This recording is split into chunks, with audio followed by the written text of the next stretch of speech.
Alright mga bro, Raider 150 carb, sirain. O sirain talaga mga bro.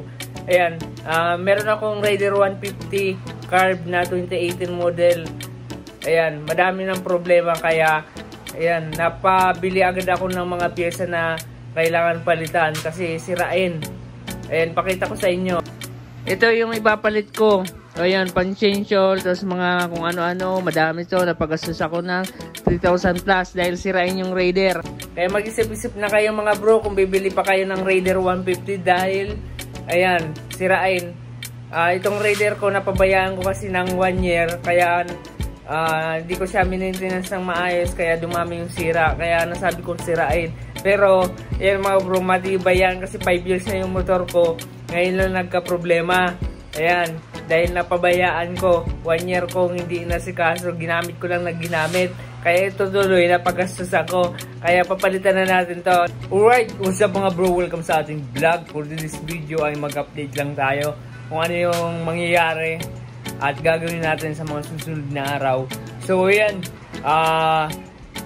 nag-order ako sa Shopee ng mga kakailanganin ko para sa aking motor dahil babiyahe tayo ng Bicol this darating na araw. Kaya pinaghahandaan ko na maayos at makondisyon tong motor. Kaya nag-order ako sa Shopee. Ipakita ko sa inyo para makita nyo.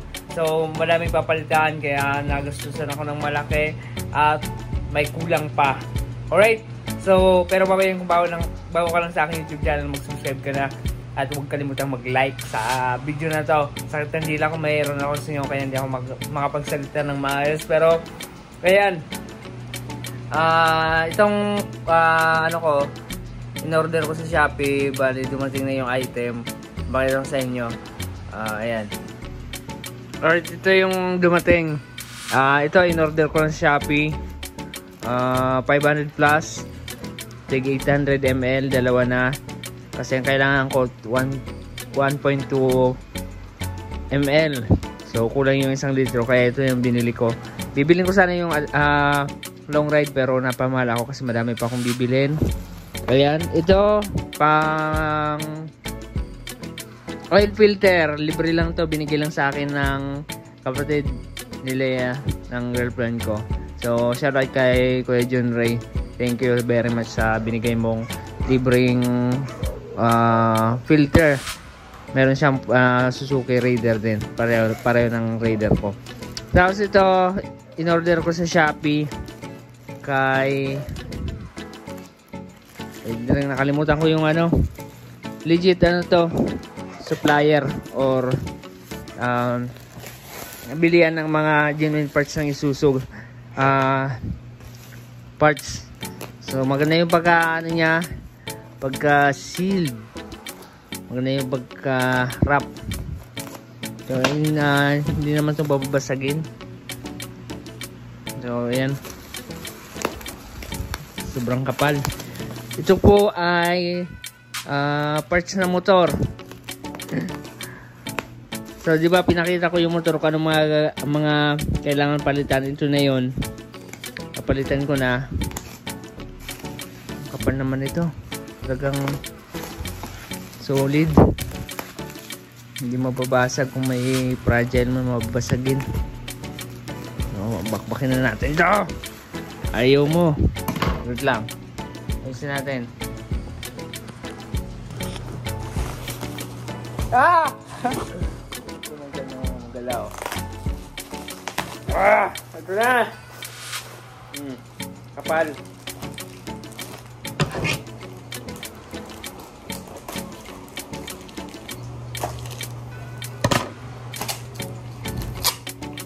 Spark plug. Ayan, kasi napansin ko namamali yung ano ko under ng motor. So bumili ako ng spark plug Suzuki Ginmin Denso. Yan pang Suzuki talaga. Tapos ito, clutch cable. Nabubulol ako kasi nang singaw ko sa dila, nakagal ko to. Tapos naging singaw. Clutch cable kasi yung clutch cable ng Raider, stock pa yun. So, may maintenance ko naman siya. Nalalagyan ko naman ng penetrating oil, ng lubricant. Pero, sa katagalan, 5 years na rin yung motor ko. Kailangan na rin palitan kasi may nakita na akong naputol na mga hibla ng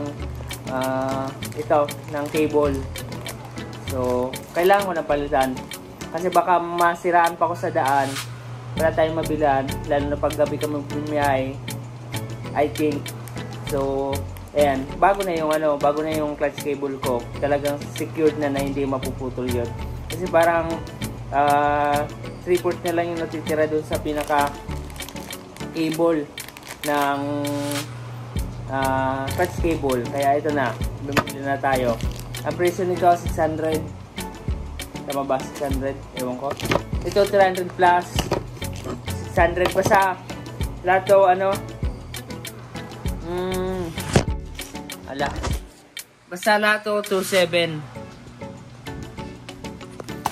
Basta lahat tong binili ko 27 plus 500 to nasa 3,000 plus. Ayan, binigyan tayo ng keychain kasi dito na ako bumibili. Siguro napansin niya na lagi tayong bumibili. Binigyan na tayo ng keychain. Kay birthing cycle parts pala to binili ko. Ayan, sa resibo. Ito, inabot lang 2,733. Saka may mga sticker pa siyang binigay. Ito yung pinakamahal. Nasa 1,700 plus. Genuine parts siya ng chain. Chain saka sprocket. Sa yung maliit saka malaki. Sa harap likod na chain. So, ito. Pang Raider 150 din. Ayan, papalitan ko na. Diba, solid. So, ayan yung presyo. Yung chain saka sprocket. Ang size niya pa rin is stock 14 teeth, 43 teeth. Ayan. 1,756 saka clutch cable 674 saka itong spark plug 303. Umabot siya ng 2,733 plus ito mga 580 to, di ba? Nasa 3,233 lahat yung gastos ko. So kakabit ko pa to. So hintayin natin, baka bukas kabit ko na to kasi 22 kami babiyahin ng madaling araw. Nabuksan natin. So ito talagang legit kay Berting. Ayan, di ba? Oh. Wala. Ito, kala ko wala yung maliit na sprocket. So ayan na, bago na naman. Pang matagalan na talaga 'yan, di ba? Right. So ayan, maraming salamat. At meron tayong pamalit kasi may pera na tayo, may 13 month pay na tayo. Ayan, sa sobrang pagtitibid natin kay Raider, lalo na paggastos tayo at napabayaan natin si Raider. Kaya, sorry na. Ayan mga bro. Ayan, kakapit na lang natin to. Maraming salamat. God bless. Bye-bye. Thank you. Maraming salamat sa panonood. Shoutout kay Maki Boy na mga kasama natin sa biyahe. Ingat sa amin pa. Punta ng Bicol sa mga sasabay dyan. Sabay na kayo. Magbablog tayo. Ayan. Yung GoPro ko. Nandito yung GoPro ko. Binilan ko na siya ng bagong memory card. 128 gig. Para solid 5 hours tayong magbablog. Diba? So, ayan. Mahaba yung recording natin. Kasi yung mga luma kong SD card, memory card, sirada. Nagwa-warning, lagi nagpo-format. Yan, maraming salamat. Bye-bye.